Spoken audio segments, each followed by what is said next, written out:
Всем привет! Вы на канале VNG Build House, и мы продолжаем свой блог по строительству дома. Уже больше года мы не выходили в эфир, потому что были разные проблемки, было много всего, строили дом, но как-то видео мы не снимали, некогда было снимать и некогда было выкладывать. Вот.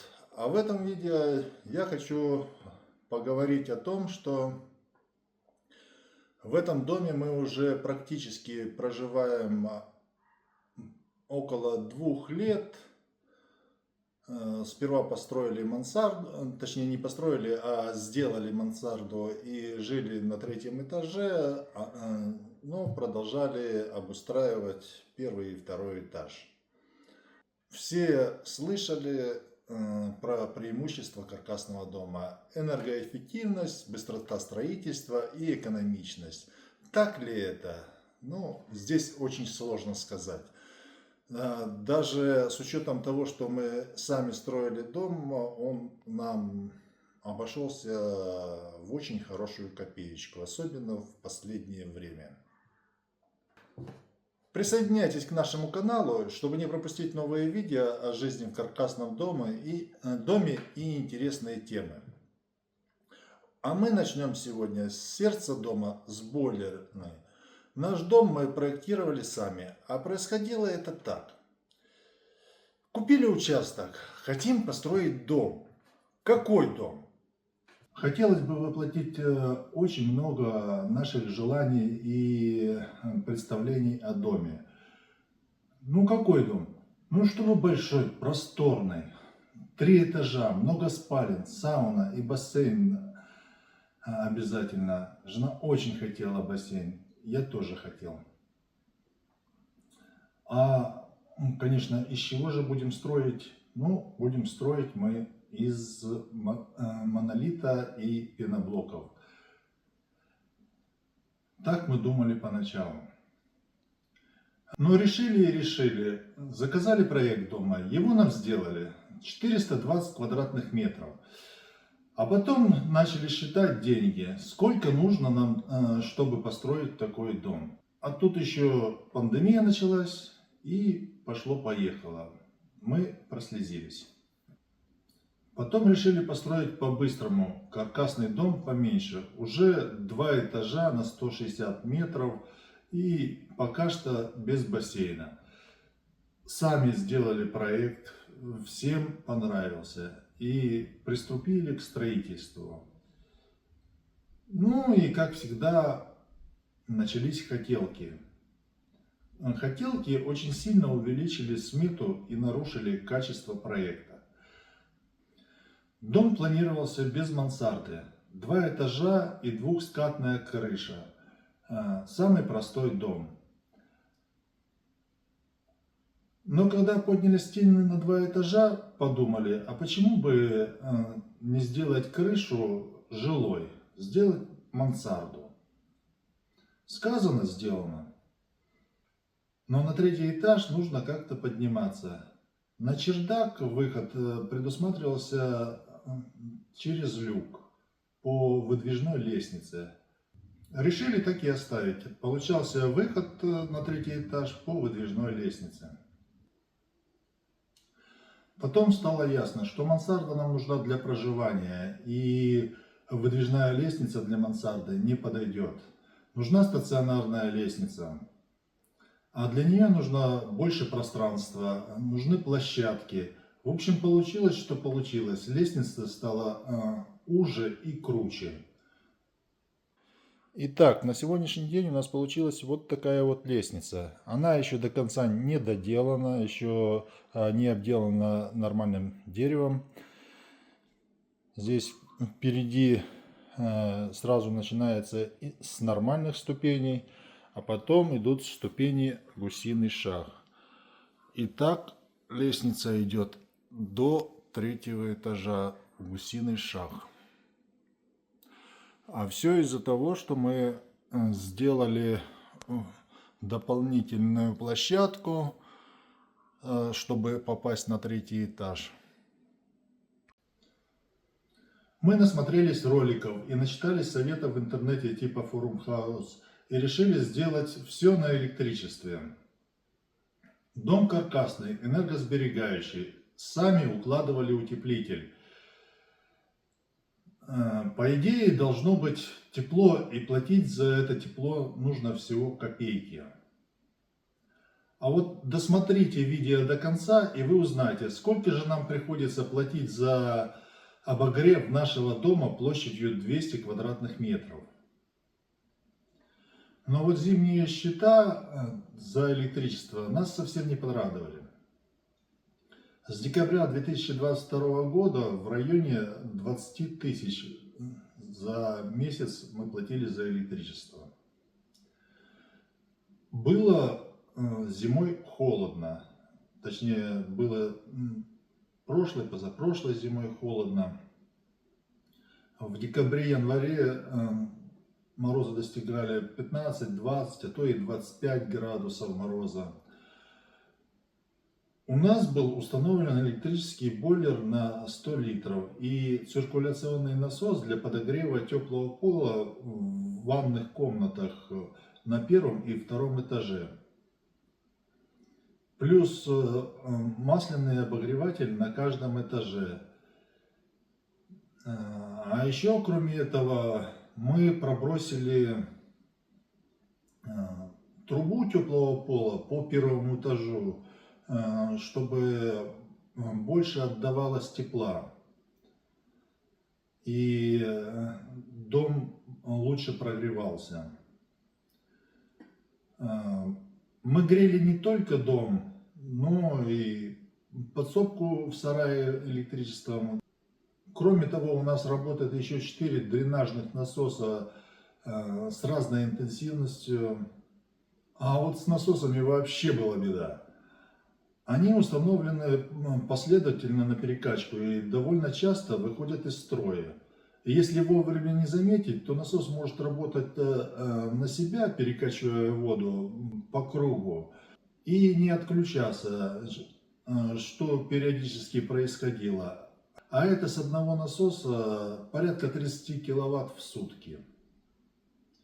Но даже такие счета на электричество не спасали дом от охлаждения. Периодически приходилось подогревать его из газовой пушки. А для этого нужно было покупать газ в баллонах. Это дополнительно 2500 рублей в месяц. В ноябре 2023 года нам подключили магистральный газ. Мы установили двухконтурный котел. Подключили к нему теплый пол в 2 ванных комнатах и на первом этаже пробросили по полу еще одну ветку трубы теплого пола. А ГВС организовали следующим образом. Чтобы не покупать бойлер косвенного нагрева, подключили электрический бойлер через систему ГВС котла, через циркуляционный насос. Идея была следующая. Котел подогревает холодную воду и подает ее в бойлер. Бойлер воду догревает и раздает потребителям. Вроде все хорошо. На рециркуляцию должно было тратиться порядка 400 Вт в час или 5 киловатт в сутки. Подогрев воды еще 5 киловатт.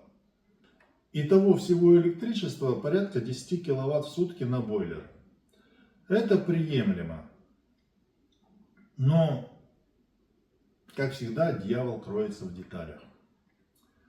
За декабрь 2023 года счет на электричество оказался 17 тысяч, плюс 2400 за магистральный газ, плюс 1000 за баллонный газ. И глаза у нас сильно округлились после этого. Мы решили, что либо у нас счетчик врет, либо электричество в землю утекает, либо нужно просто молиться. Заказал я на Алиэкспресс умные реле, однофазное и трехфазное, чтобы отслеживать, где у нас утечка. И в феврале 2024 года установили трехфазное реле на вводе в дом, а однофазное на вводе в сарай. Для проверки правильности подсчета потребляемой электроэнергии Я закупил два вот таких вот счетчика электроэнергии. Один однофазный, а второй трехфазный. Трехфазный я установил в щиток на входе вот вводные провода, и соответственно будет измеряться на входе в дом. И однофазный я переподключу в сарае для того, чтобы измерять электроэнергию, потребляемую в сарае, и двумя насосами. Подключили к умному дому, и теперь это выглядит вот так. И тут выяснилось, что львиную долю электричества расходует наш электрический бойлер. В день он потребляет до 40 киловатт. Тогда у нас глаза округлились еще больше. После этого я переделал схему ГВС. Сейчас система отопления и ГВС работает следующим образом. У меня есть электрический бойлер и газовый котел. И циркуляционный насос для обратки горячего водоснабжения. Вот. Вода холодная подается в котел, с котла поступает по вот этой трубе, поступает в бойлер. Тены бойлера отключены от электричества, а сам котел, точнее не котел, а бойлер подключен. Здесь электричество идет у нас через терморегулятор, потом подается электричество параллельно подается электричество на автоматический выключатель, который работает через интернет, его можно включать, и он настроен на включение каждые 20 минут, прогонять по 3 минуты воду по системе, чтобы в обратке постоянно была горячая вода. На втором этаже, на первом этаже в кране включил, и сразу пошла горячая вода. Вот. Дальше, соответственно, горячая вода поступает отсюда, и если вода в бойлере остыла, то включается терморегулятор, и с терморегулятора, через терморегулятор включается насос. Насос опять же подает воду через котел уже по замкнутому циклу. Котел подогревает воду и подает в бойлер. Так в бойлере поддерживается постоянная горячая вода в 60 градусов. Вот такая вот система подогрева воды. Выяснилось также, что циркуляционный насос Оазис, который мы купили до этого, он был довольно мощный, должен был поднимать воду до 11 метров. Он был довольно мощный, но быстро вышел из строя и перестал нормально прокачивать воду. Создаваемого потока не хватало для того, чтобы включить котел на нагрев горячей воды. Я отключил тены в бойлере, а термостат переключил на новый циркуляционный насос. Теперь, если температура воды в бойлере становится ниже нормы, термостат бойлера включает циркуляционный насос, и вода подогревается газовым котлом. Осталось решить вопрос с рециркуляцией. Для этого я купил умное реле. Настроил его на циклическое включение каждые полчаса на 3 минуты. И теперь у нас в кране всегда есть горячая вода. Сейчас у нас в доме почти полностью сделан ремонт. Есть мелкие недоделки, нужно устанавливать еще много мебели, но в основном дом готов к проживанию. Все стены зашиты зашпунтованным ДСП. На первом этаже 6 контуров теплого пола. На втором этаже 2 контура теплого пола. Больше мы не греем дом газовой пушкой. У нас есть только один масляный радиатор на третьем этаже. Инфракрасный обогреватель на 800 Вт в подсобке в сарае.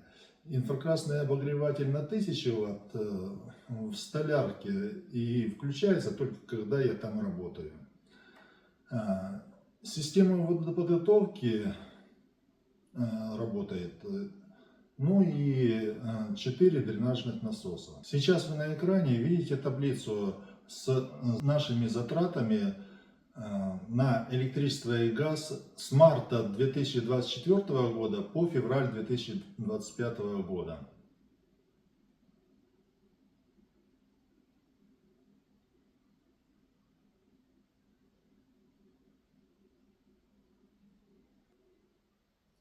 Сейчас самые большие затраты на дом были в декабре 2024 года. Месяц был самый холодный, и получилось где-то 7200 за электричество и 4200 за газ. То есть порядка 11,5 тысяч. Спасибо за просмотр. И подписывайтесь на наш канал, а мы будем продолжать рассказывать о нашем опыте проживания в нашем доме.